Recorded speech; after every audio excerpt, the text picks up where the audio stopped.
think we're coming up here, Lisa. Okay. Hey, thank you everybody for joining us. Thank you for being with us for Lisa Su's opening keynote. I'm John Taylor, Chief Marketing Officer with AMD. Wonderful to see such a packed room. We've got about 30 minutes for questions of Dr. Su. And with that, obviously, we're primarily focused on questions and follow-up to Lisa's keynote and all of the news and roadmaps that she shared today. So with that, I'll go ahead and, Lisa, if you're ready, I'll go ahead and take the first question. Absolutely. Yes, right here. Hi, so I'm Rosemary from Relay FM, and I was just wondering, how has AI helped you personally within your role recently, and what are you using for that? Actually, it's a great question. So first of all, let me just say thank you for all of you attending our keynote this morning. It was a great time to talk about all of our technologies. I think AI is touching all of our lives, myself personally as well. I think I am an avid user of, GPT and Copilot and all of these things. And more importantly, actually, I'm very, very focused on AI being used within AMD. So as much as we like to talk about AI for our customers, we also really prioritize AI for making our company a better company. So things like how do we build better chips? How do we build faster chips? How do we put AI through our entire development pipeline? As well as for things like marketing, sales, HR, all of those various pieces. So it is very much AI is everywhere. Thank you.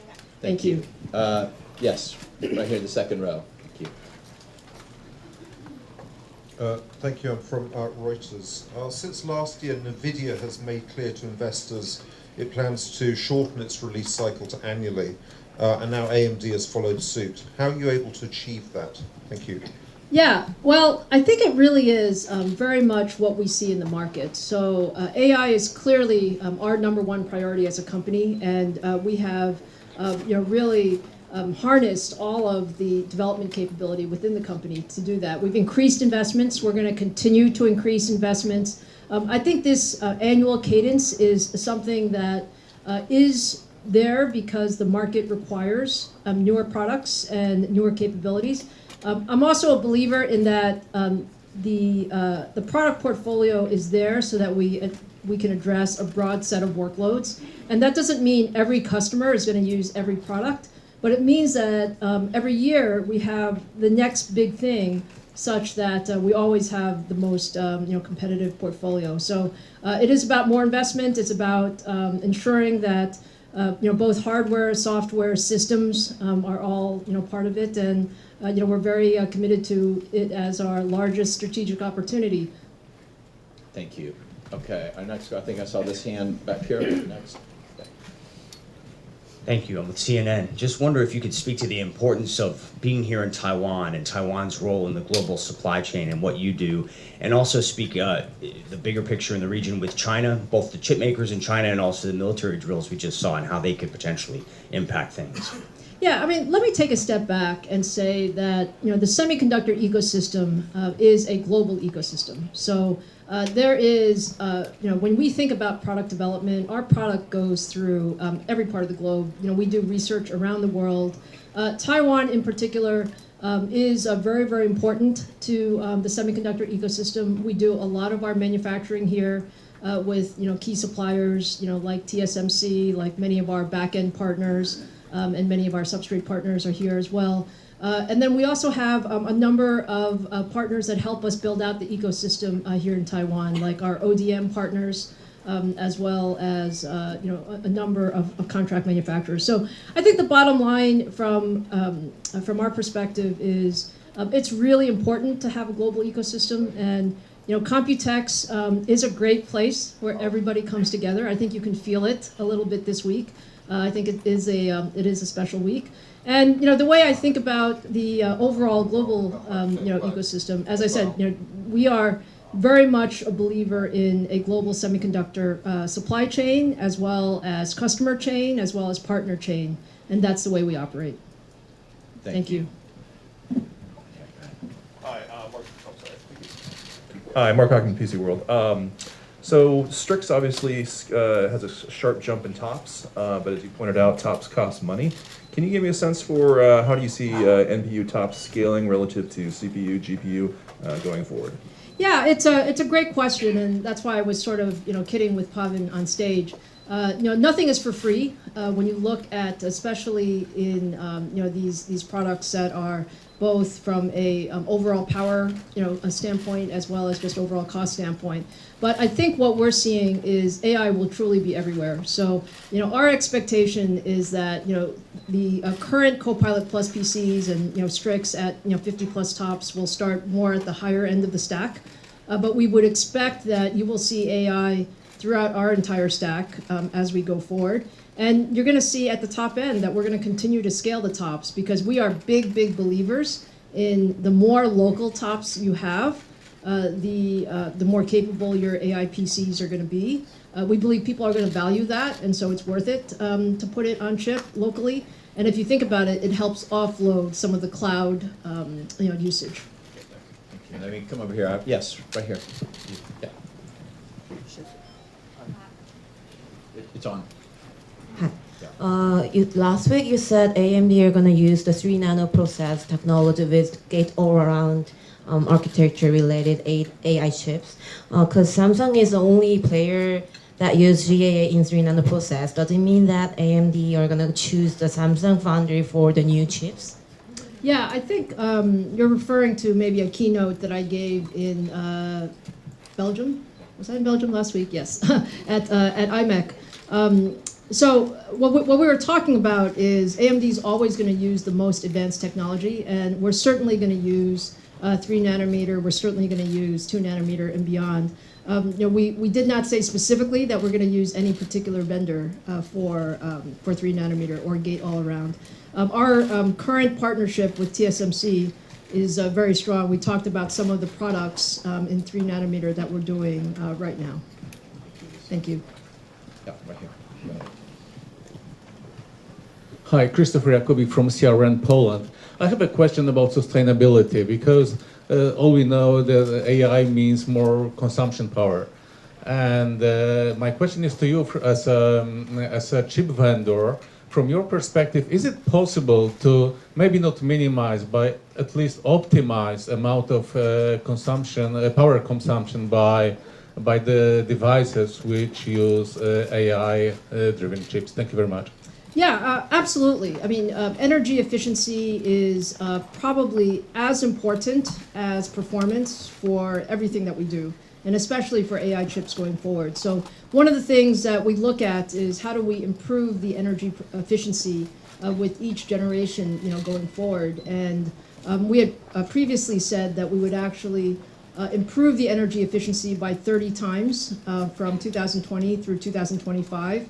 We're now on track to exceed that energy efficiency target, and we expect to get to 100x improvement in energy efficiency over the next 4 or 5 years. So the answer to your question is yes, it's possible to be very focused on energy efficiency, and we must all do that because power will be one of the largest limiters of computing going forward if we don't focus on that.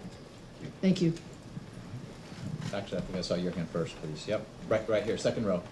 Second row, thank you. Hello, Adrian Rankin from Friends. There was the CPU, there was the GPU. Now we talk about the NPU. How do you see the scalability of the NPU, one, and what is going to be the next kind of chip? Do you think about neuromorphic or another kind of chip?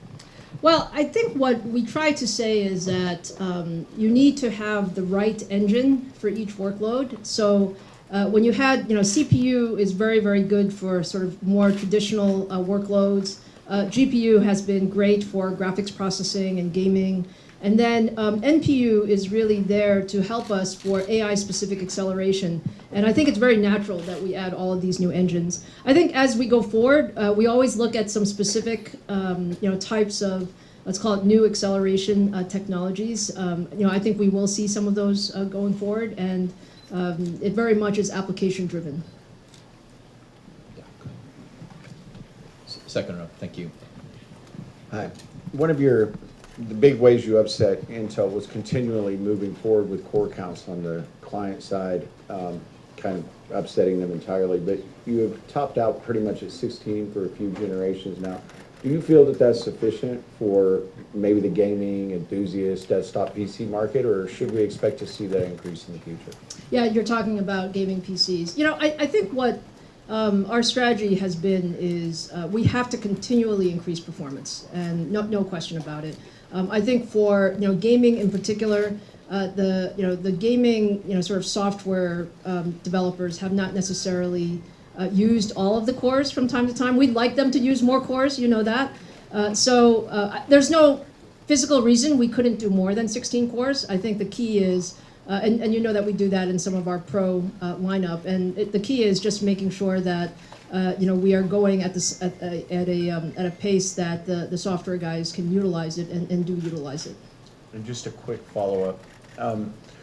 With desktop PCs specifically, do you see the need for a more of an efficiency geared NPU accelerator? Do you see that being added to desktop PCs, or will that in unpower constrained environments? I think we do see the NPU having impact in desktops. I don't know, Jack, if you want to add anything to that. Yeah, we do. We added the NPU in the Phoenix, right, for desktop. We do the same thing for Strix. We're constantly evaluating it, so we absolutely see the NPU because it's also power management, even though it's plugged into the wall. So yeah, you'll see future products that will consider adding the NPU to further expand our portfolio. Okay, yes, right here. The mic's, yep, stay right here. Then I'm gonna come check on this side of the room. Varun from Phone9 from India. I mean, you surprised everybody with the time to market. Now you're saying in July your AI-based PCs will be hitting the market. So, and coming back to the tops, you showed that you are better than the competition. I mean, you're leading the chart. So your thoughts on the competition, including you showed even the rumored Luna Lake from Intel also on your slides, and also beating the Snapdragon X Elite 2. So your thoughts on how you're able to achieve that? Yeah, so our goal is always to be very competitive on all of these fronts. As it relates to AI PCs, this is really our third generation of AI PC capabilities. So the XDNA architecture is something that we have really innovated a lot on top of. And as we go forward, we're going to keep innovating. So I think third gen Ryzen AI is going to be the highest tops in the marketplace. And we do think it'll be very, very powerful to accelerate all of those AI applications. And as the question earlier said, we're going to continue to drive more tops, more capability, and also get it to mainstream price points as well. And you're confirming availability by July, right? We are, yes, absolutely. You heard it from our partners today. Yeah, let's come up here, first row, please. Right, yes, right here. Hi, from Chips and Cheese. So you guys have been talking about ROCm on, you didn't mention it in the keynote, but ROCm on more consumer-focused GPUs. Yeah. What do you think about ROCm on, say, APUs for wider device accessibility?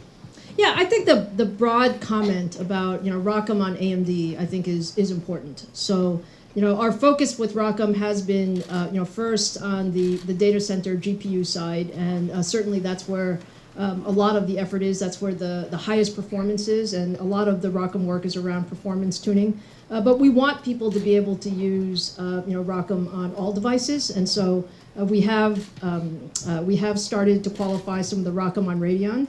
And I think over time, we'll see ROCm on APUs as well. Good. We haven't gotten any questions from this side of the room. Yeah, why don't we come up here to this second row, please? Hi, I'm Gartner. Could you comment on how long Promontory21 alongside the I/O die used in a Zen 4 lineup will be supported and utilized in future chips? I'm sorry, I didn't catch the first part. The earlier part? For Promontory21, the chipset currently used in X670 and I'm assuming X870, how long will that continue to be utilized in future desktop chipsets? I might need somebody to help Jack, me with that. you. Do you know? Here, Jack, hold on. Sorry. By the way, this is Jack Hume. He is the Senior Vice President and General Manager of our Computing and Graphics business, which is the PC CPUs, PC GPUs, and then the semi-custom business.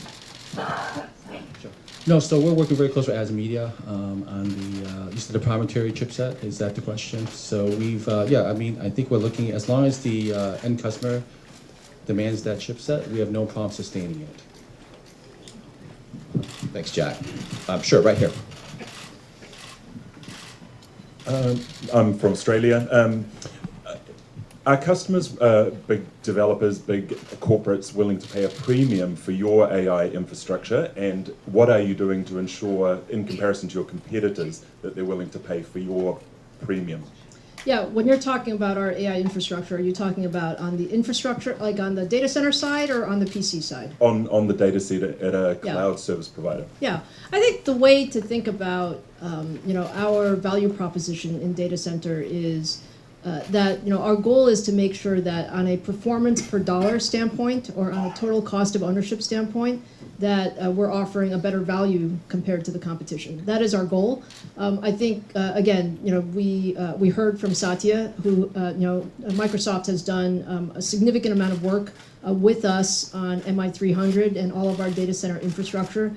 And the point is, on these leading large language models, there's optimization that needs to be done. We've co-engineered and worked very closely between the AMD and Microsoft team. And today, the leading price performance for GPT workloads is with AMD. So it really is about ensuring that the total cost of ownership is better with our technology. That was part of the Satya Nadella video that Lisa showed during the event. Sure, right here. This gentleman right here. Yep. I'm curious. In the title of singularity near of Google's futurist Kurzweil, he say in 2045 the AI can transcend human being. Why AI can beat the champion of Weiqi? Let's see. You're asking why? I'm curious. Well, yeah, maybe what we should say is that, look, AI is a great technology, and it will only get better with time, but AI is also not perfect, and we need to continue to make it better in terms of the capability, the models, the training, the data, and also just how we utilize it. So I do think AI is going to be excellent at many things. There's a lot of focus right now on, do you get to general intelligence? But I think we're not quite there yet. And our goal at AMD is to make sure that we provide all of the foundational hardware, software, and systems capabilities so that the leading researchers in AI can achieve those biggest milestones. Thank you, Lisa. Thank you. Right here, third row, please.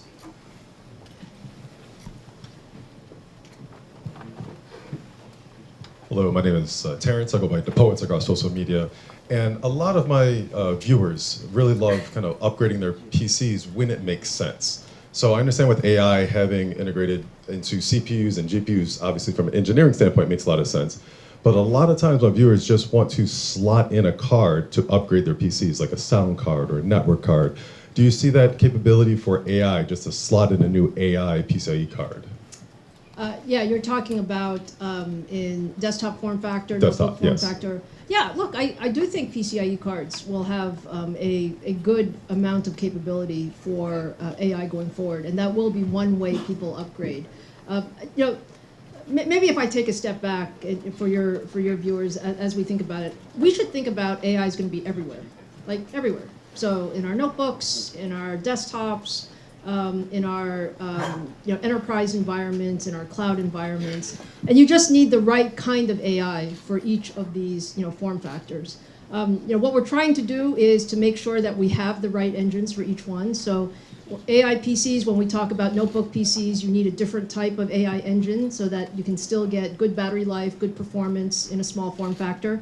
I think in desktops you have more options. Jack mentioned that we will have AI engines in desktops as well, but absolutely there will be PCIe form factors that you can put into desktops over time. The important thing is we want to make sure that the entire ISV ecosystem is there as well, and there's work that needs to be done to optimize for all of these different workloads. Thank you. Yeah, thank you. Oh, I think I saw your hand first. 1, 2, 3, fourth row. Yep. Hi, Dave from PC Gamer. So obviously going to ask a gaming question. We talked about AI in data center and everything. So where do you see AI's role in PC gaming? Is that just going to be on the development side, or are gamers going to see it themselves as well? Yeah, absolutely. As I said earlier, I think you're going to see AI everywhere. And AI for gaming, certainly in developers, you'll see that. But I also think that as we go forward, game developers will want to use more AI. Not everything has to be rendered. There's some things that you can do with partial AI, and you're going to see more of that going forward in future development systems. Okay, we're going to the back of the room over here. We haven't heard from the back of the house. He has his hand raised, backpack on. Yep. So we heard about the performance figures of the Ryzen 370, the amazing performance figures, but we didn't hear about the power consumption. Something you can share about it?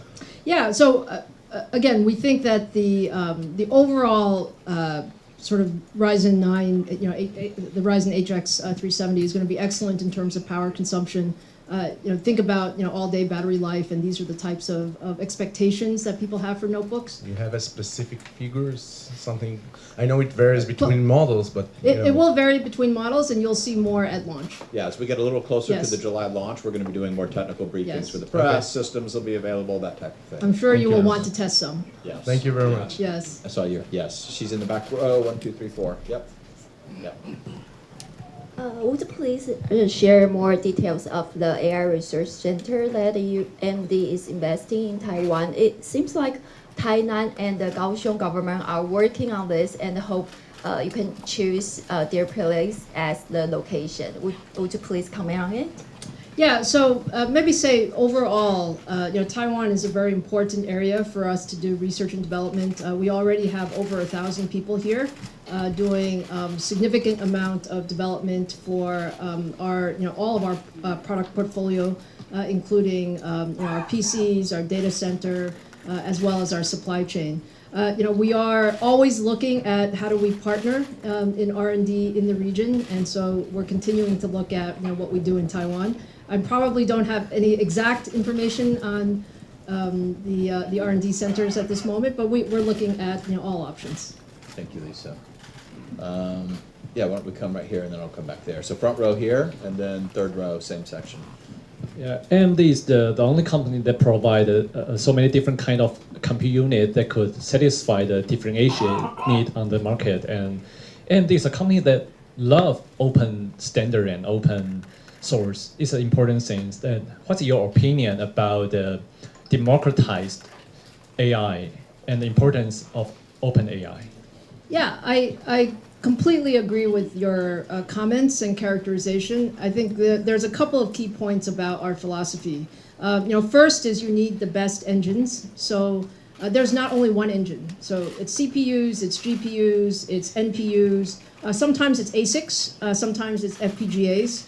And we have the capability to do all of these engines at AMD. We work very closely with our partners to really think about their use cases and what do they need in the right compute engines, and we work to put that together. To your point about open, we also feel very strongly about an open ecosystem. I think our view is that there's no one company who can do everything. Like there's so many different workloads, there's so many different use cases. Whether you're talking about PCs, or you're talking about edge, or you're talking about cloud, all of these things require different things. And an open ecosystem allows everybody to contribute so that you can get the best solution overall. Thank you, Lisa. Yep, we're coming right here. No, yeah, he's right. Yes, thank you. Martin Colling, Handelsblatt from Germany. You mentioned AI PCs play a very prominent role this year on the Computex. AI programs will run basically on the device. What does it mean for the computer industry altogether, for the development, market development, and what does it mean also for the share in your own business between end users and data centers? Yeah, so I think the way I would say is, again, our belief is that AI is going to be in every product in our portfolio. So it is really critical whether you're talking about data center or you're talking about edge or you're talking about client. I think that's unique about our business in the sense that all aspects of the business require AI. Back to your point about what does it mean from a market standpoint. We've said previously that in the data center, we believe AI accelerators will grow to 400 billion by 2027. It's a huge market opportunity. And we see that the demand for GPUs continues to grow as you think about all of these large training and inference capabilities. That will continue to be sort of a very large focus. When you look at AI PCs, we're very excited about AI PCs because the PC form factor actually hasn't seen such significant change over the last 5+ years. This is probably the biggest change in the PC form factor in certainly in the last decade. And what the AI PC will do is, we believe, really bring sort of new capabilities to the PCs, which will allow us to see the PC market grow over the next few years. So from that standpoint, we're excited about it.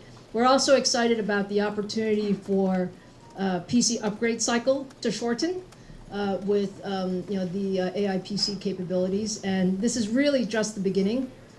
I think this year at Computex, you're going to hear a lot about AI PCs. You're going to see a lot more as we go into the second half of this year and into 2025 as well. Okay, we have time for maybe just one or two more questions. Okay, so I'll come here. I just see your hand first, and then I'll come up here, right here. Yeah. Thank you. And I've heard that the ROCm is going to build a open platform or open community. So there are many ISAs other than x86 architecture like ARM or RISC-V. So I'd like to ask about that if the AMD GPUs are working well on this other platform than x86, or is AMD going to improve the GPU performance on these platforms, or are AMD willing to do this? Thanks. Yeah, I think overall, we're very open to using our GPUs in any platforms. Right now, I would say most of the work is being done on x86, sort of CPUs plus our Instinct GPUs. I think over time, if there were customers that were interested in pairing our Instinct GPUs with ARM or other architectures, we're certainly open to that. Thank you. And I think, we had a question here. Yep. I think one more after that. Hi. Good to see you. Great presentation again. I often liken where we are in AI right now to where we were in the early 2000s with GPUs. So many vendors, so many different software styles, no unified sort of software ecosystem. And then She can hear, but maybe the rest of the room can't. Yeah. Okay. So I liken where we are in AI right now to where we were in the early 2000s with GPUs. Lots of players, lots of hardware, lots of different software approaches, no unified system. It took a while for DirectX to come along, and now we have Vulkan. With the fact that AI is split across CPU, GPU, NPU, FPGA, ASIC, will we get a DirectX moment in the software ecosystem? We already have things like DirectML, but nothing seems to be pushing through, and everybody's pushing their own agenda, not only you, but the competitors. Where do you see this going? Yeah, I don't think there's anyone's desire to sort of necessarily push our own agenda. I would say that, from our perspective, an open ecosystem is the best ecosystem. I think what you're seeing, Ian, is that the hardware is changing so fast because the algorithms are continuing to change so fast as well. So, if you think about it, actually up until very recently, CPUs were actually where you did the majority of AI, and now you've seen GPUs and sort of other accelerators come in. I do think over time things will settle out a little bit more in terms of sort of which engines for which workloads. But yeah, I wouldn't say it's necessarily there's too many things. I would just say there are lots of different workloads, and we're at the place where we want to put AI across every product portfolio, every part of sort of the market will require some type of AI, and we're trying to innovate as quickly as possible, and that's perhaps the priority. Thank you. Okay, our last question here in the front row. Yep, I think you're closest. Well, yep, there we go. I have a personal question I wanted to ask. Could you share one of the most important advice you have for the women working in the teaching industry? It's important to me. Thank you. Well, I would say that it's a really exciting industry. Technology is a really exciting industry, and we need the most talented men and women, in this industry. And what I like to tell people, it's probably my most important piece of advice, is that again, men or women, young or old, engineer or not, running towards problems is my best piece of advice, because we're here at a place where there's so many interesting problems to solve. And if, as an engineer, that's what I love about it. So if we're able to really pick those problems and work on them, I think they become very good for your career and also very good for the industry. Thank you. Okay, well, we'll end on that note. Lisa, thank you so much. Thank you guys so much for being part of this. Thanks for the time. Appreciate you. Have a great COMPUTEX. Thank you. Thank you for joining us.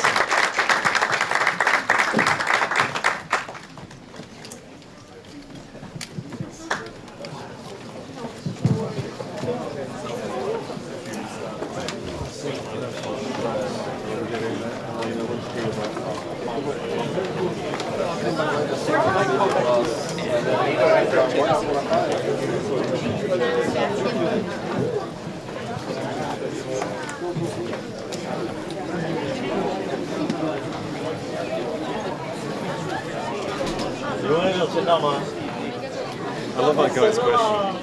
The older guy. He's not rambling around with it, just why? She handled it very well. He left for out. He just left for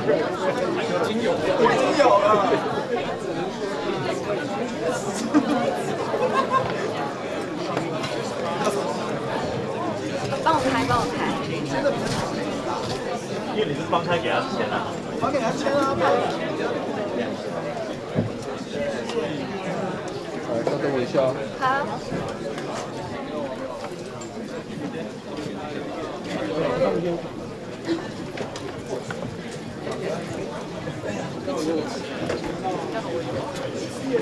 看我 MP 的。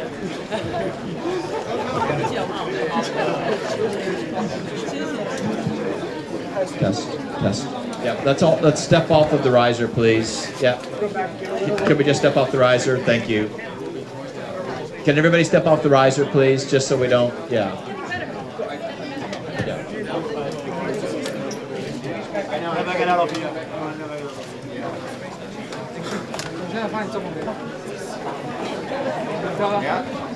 This way, folks. Yeah. Let's step off the riser. Yeah.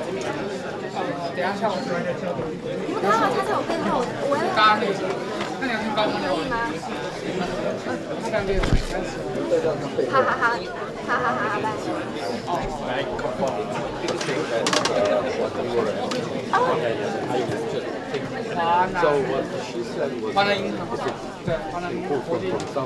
Yeah, it's very important for your country. So that is the most. My readers are because I'm not related to right.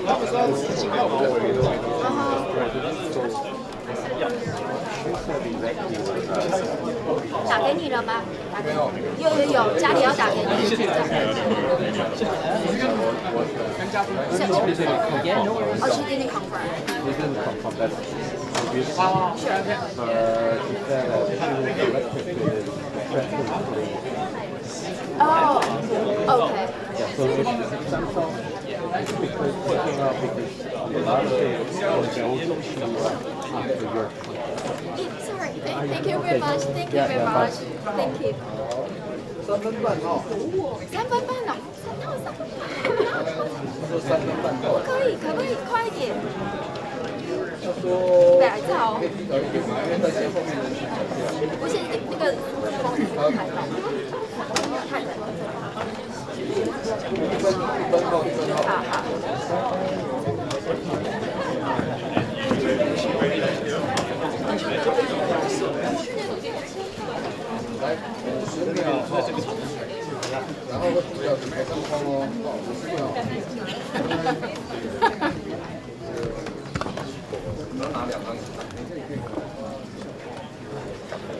我先把它拿走。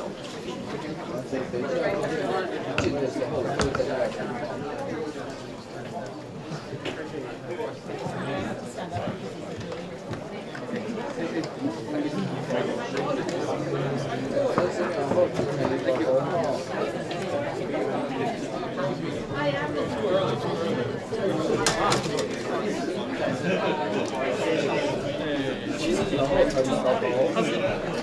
对，但是说是不好。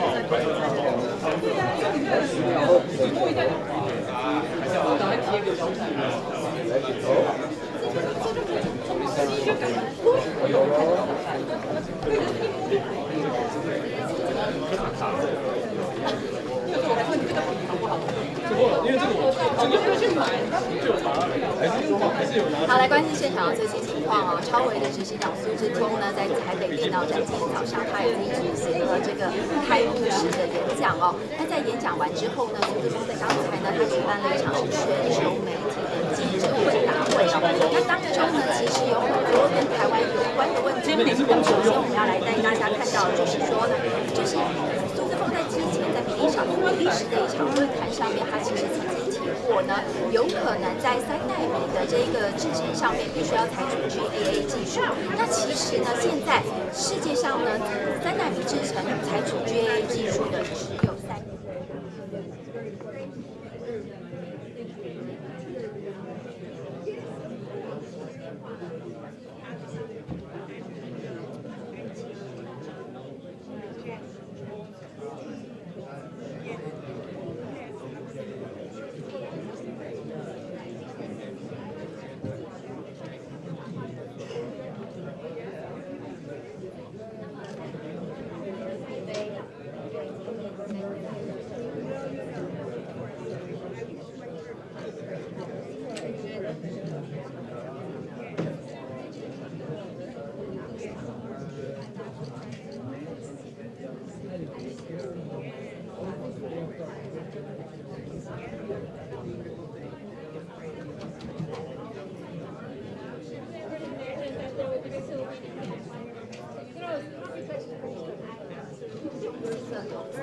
现在台南市政府还有高雄市政府其实都非常努力的，希望能够争取到超微可以到他们的。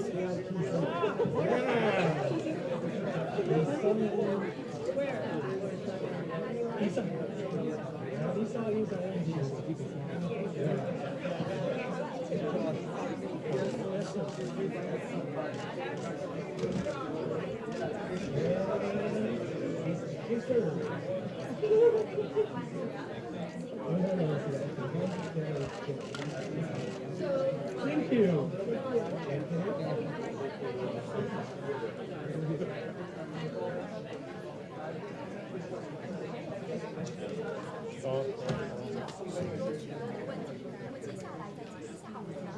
PC 执行长安谋，他也会到现场。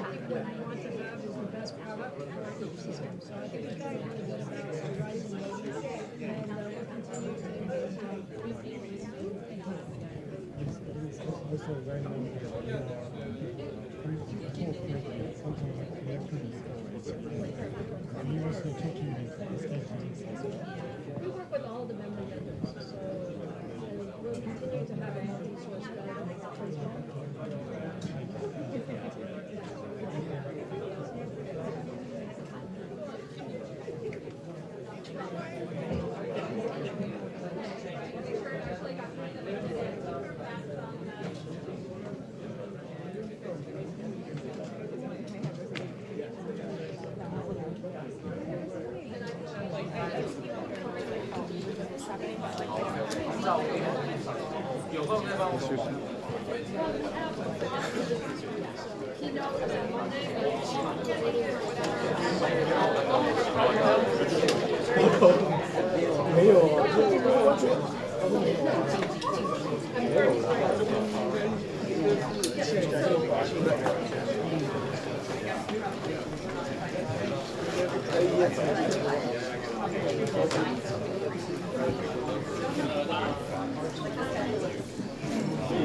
然后他就是讲说，就是台湾的这个在